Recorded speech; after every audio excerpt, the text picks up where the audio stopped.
pemirsa, kembali lagi dengan saya Elbalki Sapa Pratikno dalam acara Warta Petang yang menyajikan berita aktual dan terpercaya. Berita terkini, sebanyak 8 kios dan 2 rumah di Jalan Raya Tajur, Kecamatan Bogor Timur, Kota Bogor terbakar yang menyebabkan arus lalu lintas di Jalan Raya Tajur ditutup sementara. Sejumlah petugas gabungan masih berada di lokasi untuk penanganan kebakaran. Tim damkar dari Kota dan Kabupaten Bogor melakukan pemadaman di titik-titik api yang masih menyala. Kepulan asap dari titik kebakaran masih terlihat tebal. Tim pemadam tampak mengarahkan selang air ke sumber api. Di lokasi, masyarakat berkerumun untuk menyaksikan proses pemadaman. Arus lalu lintas di Jalan Raya Tajur sementara ditutup selama proses pemadaman berlangsung. Kabid Pemadaman dan Kedaruratan pada Dinas Pemadam Kebakaran Kota Bogor, Muhammad Ade Nugraha, mengatakan angin yang bertiup kencang mengakibatkan bara api beterbangan hingga ke permukiman warga. Imbasnya, 2 unit rumah yang berjarak 50 meter dari titik awal kebakaran ikut terbakar. Kita beralih ke informasi selanjutnya. Seorang begal yang menewaskan pria bernama Iwan Irawan yang hendak menjemput anaknya di Ciampea, Kabupaten Bogor, ditemukan tewas gantung diri. Sebelum ditemukan tewas gantung diri, S sempat diperiksa polisi. Kapolsek Ciampea, Komisaris Polisi Suminto, mengatakan bahwa S diduga merasa tertekan karena perbuatannya sendiri, sehingga melakukan bunuh diri di kediamannya di Ciampea, Kabupaten Bogor. Suminto menjelaskan 2 pelaku lain yakni Ajum Jumadi dan Rian telah ditangkap pada Senin malam. Sementara itu, pelaku S ditemukan sudah membusuk diduga gantung diri di rumahnya. Kita beralih ke informasi selanjutnya. Presiden Prabowo Subianto menyaksikan pengucapan Sumpah Sunarto sebagai Ketua Mahkamah Agung. Pengucapan sumpah digelar di Istana Negara, Jakarta pada Selasa 22 Oktober 2024. Ia terpilih menjadi Ketua MA setelah meraih 30 suara Hakim Agung dari total 44 suara di dalam sidang paripurna khusus yang beragenda utama pemilihan Ketua Mahkamah Agung pada Rabu, 16 Oktober 2024. Sunarto akan menjalankan tugas sebagai Ketua MA periode 2024 sampai 2029 menggantikan Ketua MA sebelumnya, Syarifuddin, yang memasuki masa pensiun. Acara pengucapan sumpah diakhiri dengan pemberian ucapan selamat oleh Presiden Prabowo Subianto dan Wakil Presiden Gibran Rakabuming untuk kemudian diikuti oleh para undangan lainnya. Selanjutnya, berita terakhir datang dari Stasiun Manggarai. Saat ini kita sudah bersama dengan Aulia Novi Nuranisa yang sedang berada di kawasan Stasiun Manggarai, Jakarta Selatan. Silakan Aulia, bagaimana pantauan Stasiun Manggarai di tempat Anda melaporkan saat ini? Ya, terima kasih banyak Elbalkis. Pemirsa, Stasiun Manggarai adalah stasiun kereta api kelas besar tipe A yang berada di Kelurahan Manggarai, Kecamatan Tebet, Jakarta Selatan. Stasiun Manggarai saat ini memiliki 18 jalur aktif yang menghubungkan 7 persimpangan jalur kereta api yang terdiri dari jalur yang mengarah ke Jatinegara, Jakarta Kota, Tanah Abang, Bogor, Depo KRL Bukit Duri, Pusat Gudang Persediaan, serta mengarah ke Balai Yasa Manggarai. Stasiun Manggarai dipilih menjadi stasiun sentral karena posisinya yang strategis, serta tidak hanya menyediakan layanan KRL atau kereta rel listrik, melainkan juga menyediakan layanan integrasi kereta api jarak jauh, menyediakan layanan kereta api bandara, dan juga bus Transjakarta. Mengenai KRL, PT KAI Komuter mencatat jumlah penumpang harian KRL mencetak rekor baru pada 1 Juli 2024, yakni mencapai 1.149.417 penumpang per hari. Jika diamati, masyarakat yang mengandalkan KRL sebagai moda transportasi harian merupakan para pegawai, pelajar dan mahasiswa, para pedagang, dan juga tentunya para pelancong yang akan berwisata ke wilayah Jakarta ataupun yang akan bertujuan ke pusat perbelanjaan. KAI Komuter mengoperasikan sebanyak 1.048 perjalanan KRL yang dimulai pada pukul 4 hingga pukul 24 waktu Indonesia Barat.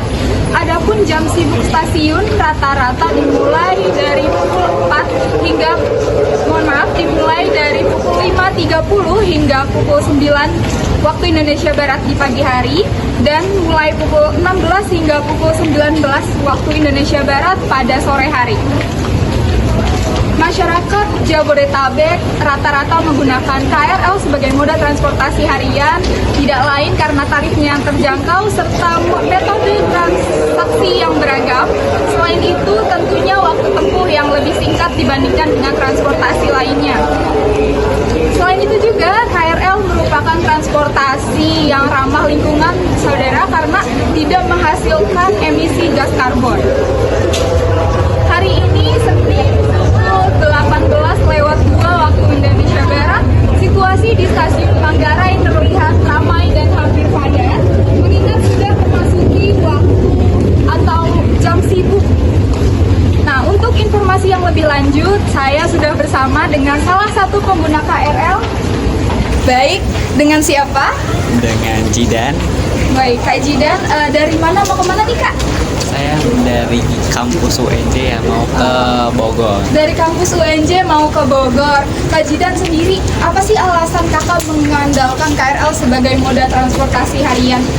Tentu karena harganya yang terjangkau dan saya sebagai mahasiswa kebetulan juga karena mengingat waktu perjalanan mengejar kelas biasanya ya. Oh, iya, betul. Jadi kan menggunakan KRL ini jadi lebih cepat gitu. Jadi Kemudian, menurut pengalaman atau pengamatan Kak Jidan sendiri, kapan sih stasiun Manggarai ini situasinya berangsur padat dan kapan stasiun Manggarai ini berangsur menjadi sepi atau longgar?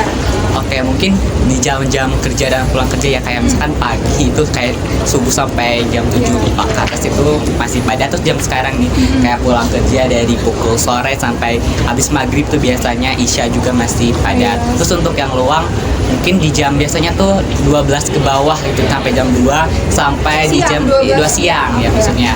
Terus malam itu di jam 9 ke atas kalau tidak salah ya.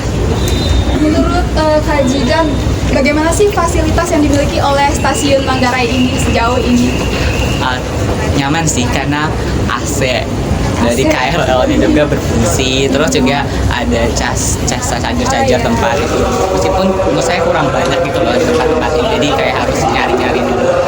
Terus kamar mandinya bersih, ya bagus sih, nyaman karena luas, tapi mungkin karena padat ya mungkin keretanya juga lebih ditambah ya, apalagi kereta Nambo. Jadi yang terakhir nih, harapan Kak Jidan untuk stasiun Manggarai ke depannya. Nah iya, tadi harapannya mungkin keretanya, utama ya kereta Nambo, itu kadang juga saya pakai jamnya lebih ditambahin lagi gitu, jangan 1 jam atau 2 jam, itu kasihan juga. Terus juga mungkin ya itu saja sih, tambah kereta. Baik. Terima kasih banyak, sudah cukup banyak juga informasi Sama-sama. yang dapat kami ambil dari Kak Jidan. Terima kasih kembali, terima kasih sekali lagi atas kesediaannya. Ya sama-sama. Ya pemirsa, selain bersama dengan Jidan, saya juga sudah bersama dengan salah satu petugas di stasiun Manggarai. Baik, masnya dengan siapa? Saya dengan Henry. Baik, Henry. Masnya di sini berprofesi sebagai apa? Saya petugas kebersihan. Tugas kebersihan, oke. Mas Henry sudah berapa lama bekerja di stasiun Manggarai? Kalau di Manggarai dari tahun 2021. 2021, baik. Masnya pernah mengamati nggak sih kapan saat-saat stasiun Manggarai ini berangsur padat dan ramai, dan kapan saat-saat stasiun Manggarai ini kembali sepi? Kalau untuk jam padat itu biasanya di jam pagi. Pagi. Kalau Jadi sore gini, Mas? kalau sore gini paling di antara sekitar jam 5 sampai jam 8 malam itu jam 8 mulai malam. padat. Untuk jam sepinya paling ya nggak ada sepinya sih kalau sini. Paling kalau sepi paling jam 11, jam 12 Oke. udah mulai sepi. Kemudian menurut Mas Henry sendiri, ada nggak sih perbedaan kepadatan penumpang nih ketika hari-hari kerja Senin sampai Jumat dengan akhir pekan Sabtu Minggu? Perbedaannya jauh. Apalagi misalkan di hari libur akhir pekan, terus misalkan hari weekend sama weekday itu udah beda semua. Baik. Kemudian kalau misalnya ada hari-hari besar gitu Mas, ini ramai atau sepi? Kalau untuk hari besar sih kemungkinan ya bisa ramai, kecuali kan kayak kemarin kan ada kebetulan ada HUT TNI itu kemarin. Oh, iya, Di sini iya. kan sampai pecah semua kan, sampai viral juga gitu. Iya. Itu mungkin padat yang paling terbesar itu doang sih. Kalau kemarin ketika pelantikan presiden Mas, Alhamdulillah aman, udah gitu nggak terlalu rame kayak sebelumnya gitu, kayak kemarin pas ada HUT acara TNI itu. Baik. Oke, sudah cukup informasi yang kami dapatkan dari Mas Henry. Terima kasih banyak atas kesediaannya, Mas. Demikian yang dapat saya sampaikan langsung dari Stasiun Manggarai, dikembalikan kepada El Balkis di studio. Terima kasih. Baik, terima kasih Aulia atas laporannya. Selamat bertugas kembali. Pemirsa, demikianlah Warta Petang hari ini. Terima kasih dan sampai jumpa.